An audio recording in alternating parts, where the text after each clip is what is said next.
जाने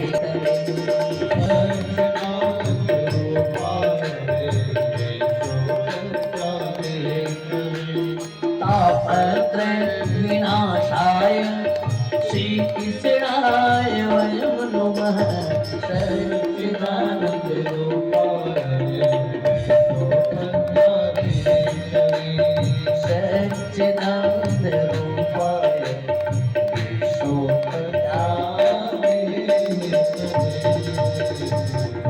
सच्चिदानंद रूपाय।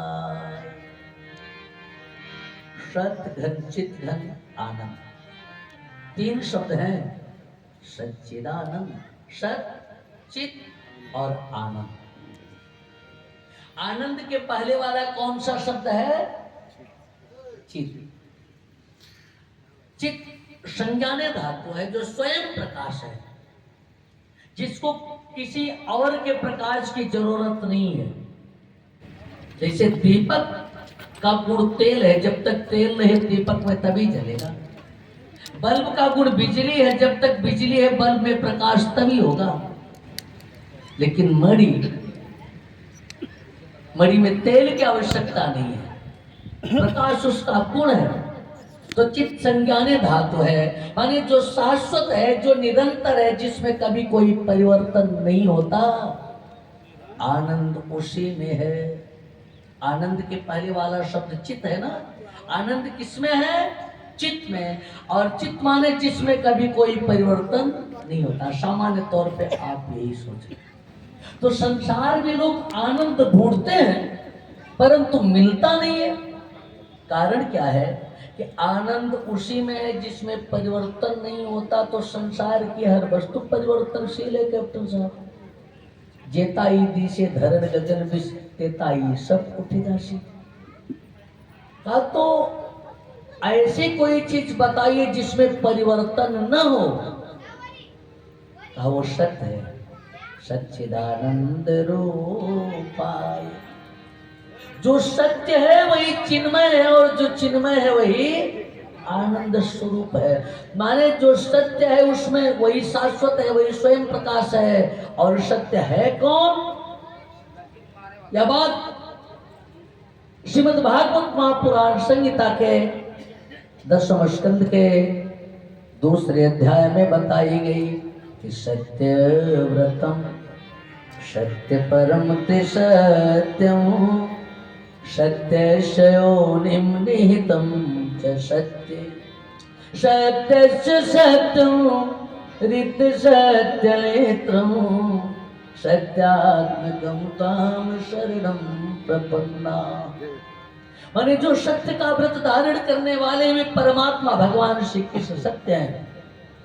जो भूत वर्तमान और भविष्य तीनों कालों में सत्य है वे परमात्मा भगवान श्री कृष्ण सत्य है। सत्य जिनसे उद्भूत हुआ है वे भगवान श्री कृष्ण सत्य हैं। और सत्य में जो नेत्र हैं वे भगवान श्री कृष्ण सत्य हैं।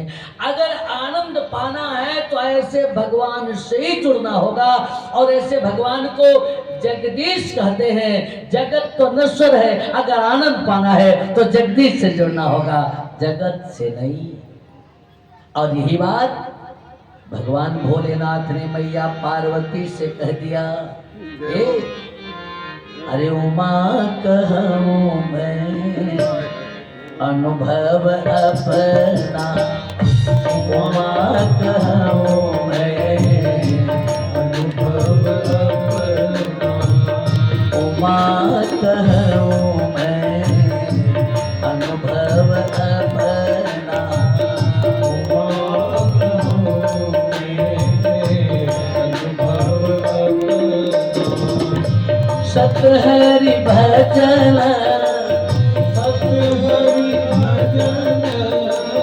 जगत सब सपना, उमा कहूँ मैं अनुभव अपना, उमा कहूँ मैं अनुभव अपना। ए देवी, मैं अपना अनुभव बता रहा हूँ। किस बिंदु पर?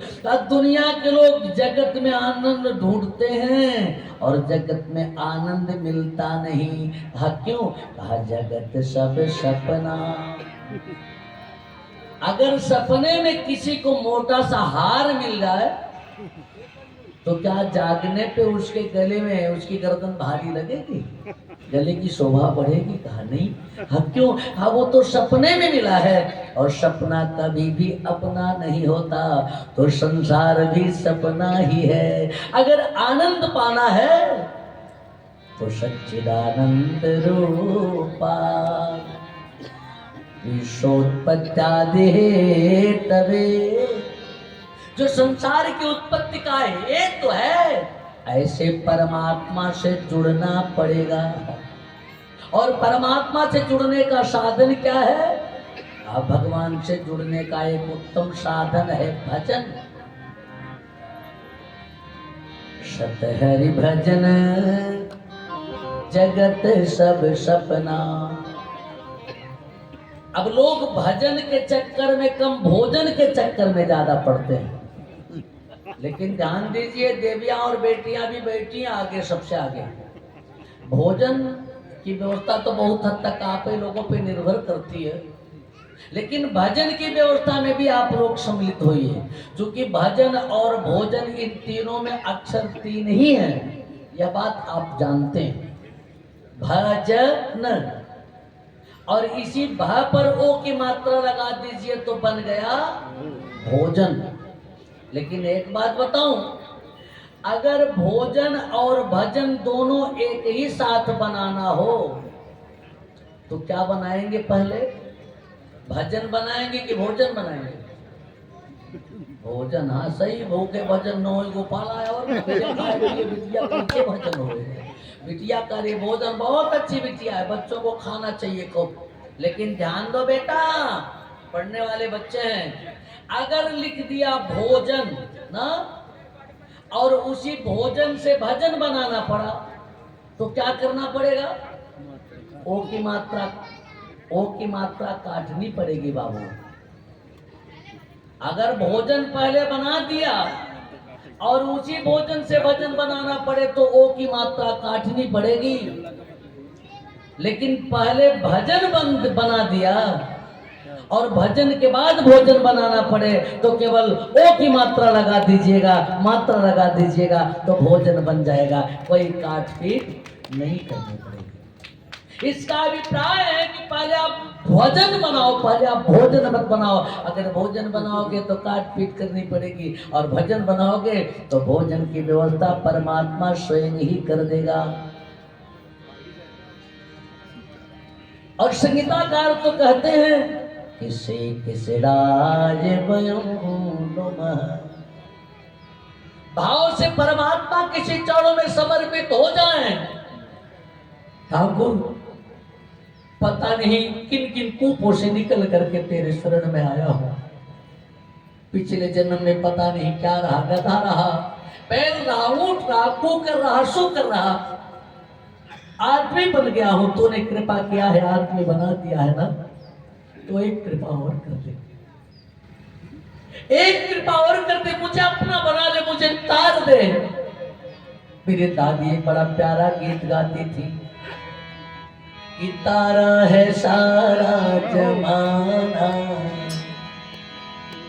भगवान से भाव से निवेदन किया जाए, शाम तो तार देगा परमात्मा। तारा है सारा जमाना, कान्हा हमको भी तारा है सारा जमाना, कान्हा हमको भी तारो, तारा है सारा जमाना। आप लोग भगवान से निवेदन कर ले, हमको भी तारो, कान्हा हमको भी तारो, हमको भी तारो, कान्हा हमको भी तारो। तारा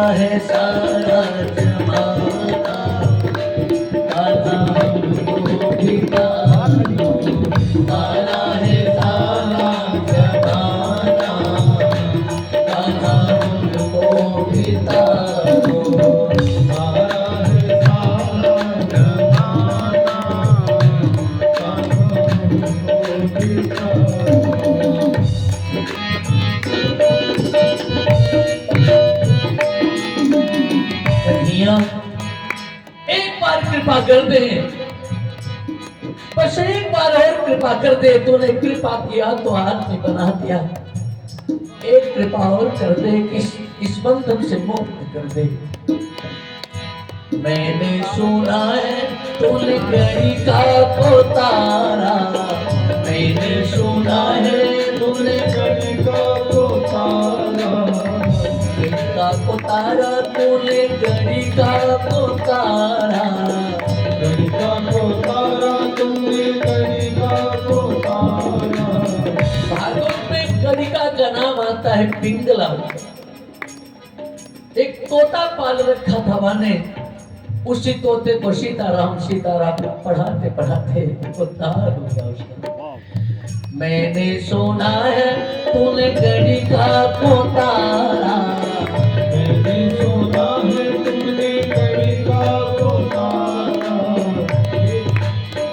तोते का डर के बहाना, तोते का को भी डालो, तारा है सारा जमाना, को भी डालो, तारा है सारा जमाना, को भी डालो। हमने सुना है तूने गोपियन को तारा, हमने सुना है तूने गोपियन को तारा। भगवान का अगर क्षीर सागर में, क्षीर माने दूध, जो भगवान दूध के सागर में सोता है, वो किसी गोपी के घर माखन और दूध की चोरी करने जाएगा? नहीं, चोरी तो एक बहाना है, असल में परमात्मा उनका उद्धार करना चाहता है। मैंने सुना है गोपियन को तारा, गोपियन को तारा, तूने गोपियन को तारा, गोपियन को तारा, तूने गोपियन को तारा, माखन का करके बहाना, माखन का करके बहाना, कान्हा हमको भी तारो, तारा है सारा जमाना, कान्हा हमको भी तारो, तारा है सारा जमाना, कान्हा हमको भी तारो, तारा है सारा जमाना, कान्हा हमको भी तारो, तारा है सारा जमाना।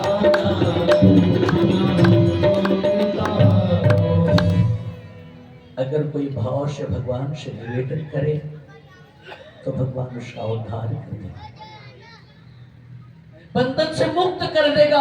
और इसीलिए यह मानव शरीर मिला है। इस मानव तन की सार्थकता यही है। मानव शरीर भोजन के लिए नहीं मिला, मानव शरीर शयन के लिए नहीं मिला, मानव शरीर संतान पैदा करने के लिए नहीं मिला। यह काम तो अन्य पशु भी करता है। आहार निद्रा भय मैथुनम च। अगर इतने तक ही सीमित रह गए तो मनुष्य और पशु में अंतर क्या है?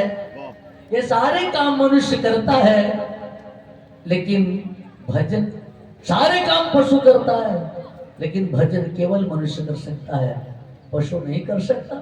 वृंदावन बिहारी लाल की जय। और मानव शरीर भगवान का भजन करने के लिए मिला है। निवेदन करूं इसी क्रम में, इस राज्यम परो धर्म वार्ता नाम आरती निग्रह, राजा का धर्म है, शासक का धर्म है कि वह शासित वर्ग को दुख से दूर करे। और ऐसा तभी संभव हो पाएगा जब हमारा शासक भी, जब हमारा राजा भी शास्त्र के चरणों में बैठे। स्थिति वही है, हमारे राजा जिनकी स्नेह में, छो में, इनकी छत्र छाया में पूरा क्षेत्र पोषित हुआ, पल्लित हुआ, ऐसे कुंवर सिंह आदमी बाबा कथा पंडाल को गौरवान्वित कर रहे, आपका सादर अभिनंदन है। निवेदन कर रहा, मानव शरीर अपना परलोक संवारने के लिए मिलता है। मानव शरीर श्रम साध्य नहीं है महाराज जी, मानव शरीर कृपा साध्य। मानव शरीर व्यक्ति अपने श्रम से नहीं पाता है, मानव शरीर भगवान की कृपा से मिलता है।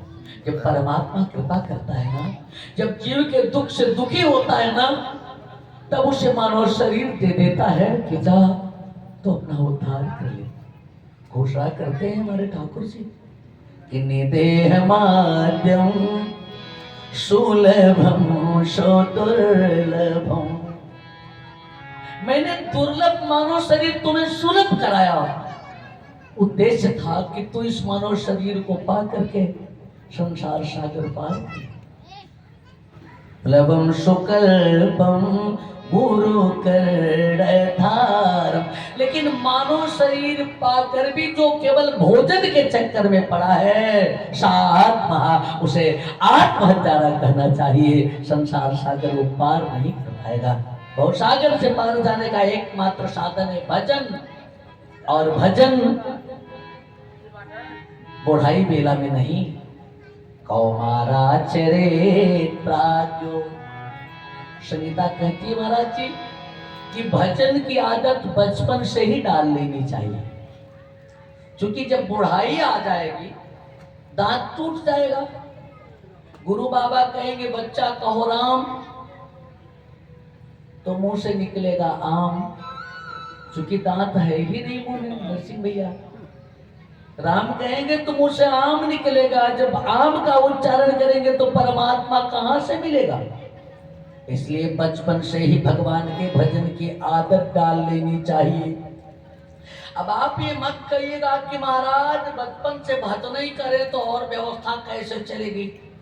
एक बात बताऊं, श्रीमद् भागवत महापुराण का एक बालक, एक बच्चा पैदा हुआ, तुरंत कमंडल उठा लिया, भजन के लिए चल पड़ा।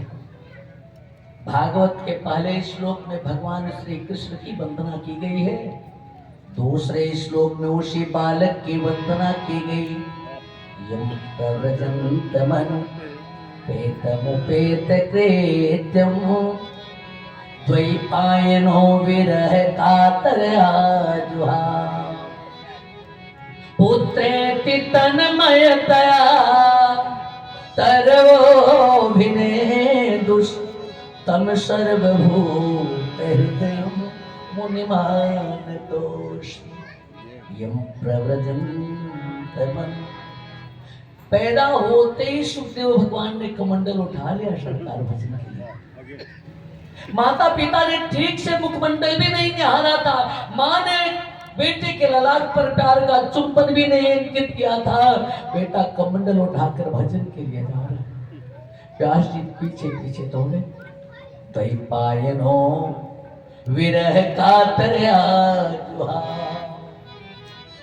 पुत्र विरह के कारण कातर भाव से व्यास जी चिल्ला रहे। पुत्रेति तन्मयतया तरवोभिने दुष। अरे रुक जा बेटा रुक जा, लेकिन सुखदेव जी रुक नहीं रहे। अंत में कराया, जंगल में जा रहा है, अरे तुझे भूख लगेगी तो भोजन कौन कराएगा रे। घर तुझे भूख लगेगी तो तेरी मैया तुझे दूध पिलाएगी, घर तुझे भूख लगेगी तो तेरी मैया तुझे हलवा बना के खिलाएगी। जंगल में भजन करने जा रहा है, भूख से मर जाएगा, कौन खिलाएगा। और तब तक वृक्षों से आवाज आई, सुखदेव स्वागत करते तरोभिने दुष्ट। वृक्षों ने अभिनंदन किया कि सुखदेव भगवान आओ, मैं तुम्हें फल दूंगा। नदियों ने कहा मैं तुम्हें जल दूंगी। गिर की गुफाओं ने कहा तुम भीगने नहीं पाओगे, मैं तुम्हारे सिर को चित दूंगा।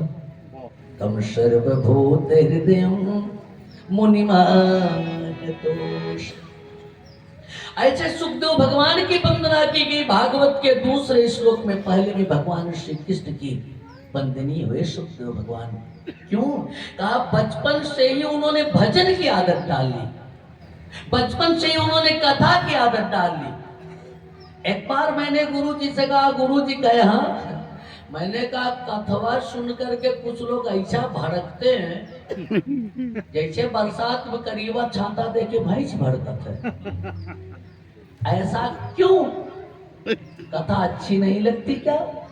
कहा बेटा जिसको कथा अच्छी लगे जान लेना कि उसी का कान कान है, जिसको कथा अच्छी ना लगे उसका कान सांप का घर है। और ये बात तुलसी बाबा भी कह रहे कि जिन हरि कथा सुनी नहीं कान, जिन हरि कथा सुनी नहीं कान, जिन हरि कथा सुनी नहीं काना, जिन हरि कथा सुनी नहीं काना, जिन हरि कथा सुनी नहीं काना, श्रवण रंग रहे भवन समाना, श्रवण रंग रहे भवन समाना, श्रवण रंग रहे भवन समाना। कान बना है भगवान की कथा सुनने के लिए, जेवा बनी है भगवान की गुणावली गाने के लिए। इसलिए बचपन से ही बच्चों में ये आदत डाल लेनी चाहिए। आदरणीय महाराज जी बैठे, हम लोग अध्ययन कर रहे थे, परीक्षा का समय था और रह रहे थे आपकी कुटिया के बगल में नल पर हम लोग सुबह स्नान करते। और एक दिन झगड़ा हो रही थी, इधर जो पड़ोस के कुछ लोग थे, मैंने कहा महाराज जी डिस्टर्ब कर रहे हैं, आप कुटिया से निकल करके आए और उन लोगों को डांट के बंद किया। कहा बच्चे हैं, इनके पढ़ाई में आप डिस्टर्ब कर रहे हो, आदत डालो। कहो महाराज रे ताज, ये छोटे छोटे बच्चे कच्ची मिट्टी के जैसे हैं, इन्हें आप चाहे तो चाय पीने वाला गुल्लक बनाओ, चाय पीने वाला कुल्हड़ या पैसा रखने वाला गुल्लक, आप पर निर्भर करता है। चाहे तंबाकू पीने वाली चीलम बनाओ और चाहे पानी भरने वाली सुराही बनाओ, लेकिन एक बात बताओ, अगर तंबाकू पीने वाली चीलम बनाए तो तंबाकू भरने के बाद चीलम में आग भी भरी जाती है, वो चीलम भी जलेगी और पीने वाले के दिल को भी जलाएगी। लेकिन अगर आपने मिट्टी से सुराही बनाई है ना, तो आग की जगह पानी भरा जाएगा और मिट्टी भी शीतल होगी और पानी पीने वाले के दिल को भी शीतल करेगी। तो ये बच्चे कच्ची मिट्टी के जैसे हैं, आप जैसा वातावरण दोगे वैसे बनेंगे। आप सन्मार्ग में इनको चलाओ, अच्छी तरफ चलाओ, अच्छा वातावरण दो, बच्चे अच्छे बनेंगे। और जहां तक भागवत के कथा की बात है, भागवत की कथा से यह लोक और परलोक दोनों संवरता है। हमारे शेषनाथ भैया बैठे हैं, बचपन से ही आपका आशीर्वाद मिल रहा। मुझे निवेदन करूं आपसे, भागवत की कथा ऐसे नहीं होती है। भागवत की कथा सुनने के लिए 100 जन्म का पुण्य चाहिए। जय हो। नहीं 200 जन्म का चाहिए, कहा नहीं। तो 500 जन्म का चाहिए, कहा नहीं। भागवत की कथा सुनने के लिए महाराज जी 1000 जन्म का पुण्य चाहिए। दुर्लभ है कथा लोके श्रीमद् भागवतोद्भव, कोटि जन्म समुत्थेन पुण्य नैव तो लभ्यते। जय हो। किसी का 1 करोड़ जन्म का पुण्य जब एक साथ फलीभूत होता है, तब उसको भागवत की कथा सुनने को मिलती है।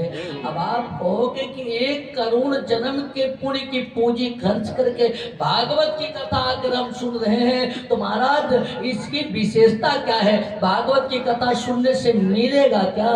अब भागवत यह लोक और परलोक दोनों संवारने वाला है। निगम कल्पतरोर गलितम फलम शुक मुखादमृत संयुतम पिबत भागवतम रसमालयम्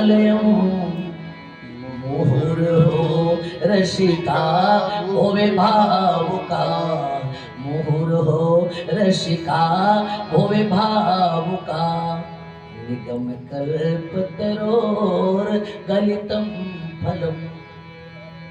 भागवत वेद रूपी वृक्ष का, वेद रूपी कल्प वृक्ष का पका हुआ फल है। और कल्प वृक्ष की विशेषता है कि उसके नीचे बैठ करके व्यक्ति जो भी इच्छा करता है उसकी मनोकामना पूरी हो जाती है। बात नहीं समझ में आई? देवताओं के नंदन मन का वृक्ष है। एक बार देवर्षि नारद घूमते हुए धरती पे पहुंचे। सुबह सुबह का समय एक बालक ने देखा, कहा बाबा जी प्रणाम। अरे बच्चा जय सीताराम, आप कौन? नारद बाबा ने सोचा कि सुबह का समय झूठ का है बोलूं, कहा बच्चा मैं नारद हूँ। कहाँ से आए, कहाँ जा रहे? कहा धरती पर घूमने आया था, फिर देवलोक जा रहा हूँ। कहा बाबा मुझको भी जरा दिखा देते, इंद्रलोक तो बढ़िया होता। बाबा ने कहा वहां मरने के बाद लोग जाते हैं। अच्छा नौजवान भी बड़ा चालाक था, शायद अपने क्षेत्र का रहा हो। कहा अगर मरने के बाद जाए तो उसमें आपकी कौन सी धन्यता है? मरने के बाद तो हर कोई जाता है सत्यम भैया। आप संत हो, अगर जीवित मुझे दिखा दो इंद्रलोक, तब तो मैं मानू कि आप सच्चे संत हो। नारद बाबा बोले बड़ा चालाक निकला, मेरा संतत्व दांव पर लग रहा है। देखो बच्चा, अब वहां तो मरने के बाद ही लोग प्रवेश पाते, लेकिन मैं तुम्हें ले चलूंगा अपने संतत्व के बल पर, बाहर से दिखाऊंगा और वहीं से फिर लौटा दूंगा। चलो काम चल जाएगा। अच्छा लेकर गए उसे तो कल्प वृक्ष के नीचे बैठा दिया कि तुम यही बैठो, जरा मैं देवताओं के राजा को प्रणाम करके आता हूँ। नारद बाबा चले गए उधर, और कल्प वृक्ष के नीचे जब वो बैठा तो सोचने लगा, कल दिन भर धान की कटिया किया था, बहुत थकाई लगी थी, सोचा कि एक तो बढ़िया खटिया मिलती तो सो जाता। अब कल्प वृक्ष के नीचे बैठकर सोच रहा तो तुरंत बढ़िया पलंग मिल गई महाराज जी। चिंतन आगे बढ़ा है, इस पर एक बिस्तर होता तो आनंद आ जाता। अच्छा बढ़िया सा बिस्तर भी देख रहा है तो लगा, सोचा सोचने पे सब कुछ मिल रहा है। मैंने सुना है कि देवलोक में दिव्य अप्सराएं हुआ करती हैं, मेरे पांव और सिर दुख रहे हैं, काश तो एक हाथ पैर दबा रही होती तो कितना बढ़िया होता। अच्छा तब तक दो चार देवियां पहुंच गई, पैर दबाने लगी, कोई हाथ दबाने लगी, तो वही लेटे लेटे सोच रहा है अगर मेरी पत्नी मुझको इस रूप में देखती तो बर्दाश्त नहीं कर पाती, दौड़ा के झाड़ू से मारती। और तब तक पत्नी झाड़ू लेकर के पहुंच गई, मारा, फटाक से खींच के उठ के भागा, सामने से नारद बाबा आ रहे, बाबा बचाओ, बाबा बचाओ। नारद बाबा ने कहा बावरे, अगर तुझे सोचना ही था तो कुछ अच्छा सोचा होता, काश आज तू सोचा होता कि भगवान का दर्शन हो जाता तो अच्छा होता, तो भगवान का दर्शन तुझे मिल गया होता। काश सोचा होता इंद्र की सभा में बुला लिया जाता तो आज तो सभा में बुला लिया गया होता। काश सोचता कि तुझे परम पद मिल जाए, आज तो परम पद का भी भागी बन गया होता। अच्छा सोचो, ये भागवत कल्प वृक्ष है। निगम कल्पतरोर गलितम फलम। आपके घर का हूं, आपका अपना हूं, एक बात की गारंटी ले रहा हूं मैं, आपकी हर पवित्र मनोकामना पूरी होगी। ध्यान दें, मेरी गारंटी है। अगर पूरी ना हो तो फिर मुझे कभी पछुआर में घुसने मत दीजिएगा, धक्का मार के मुझे निकाल दीजिएगा। कल्प वृक्ष के नीचे बैठा कोई भूखा और प्यासा नहीं रह सकता। जो भी आपकी पवित्र अभिप्सा होगी पूरी होगी, लेकिन कथा जैसे सुनी जाती है वैसे सुने। कथा सुनने का एक नियम है, क्या?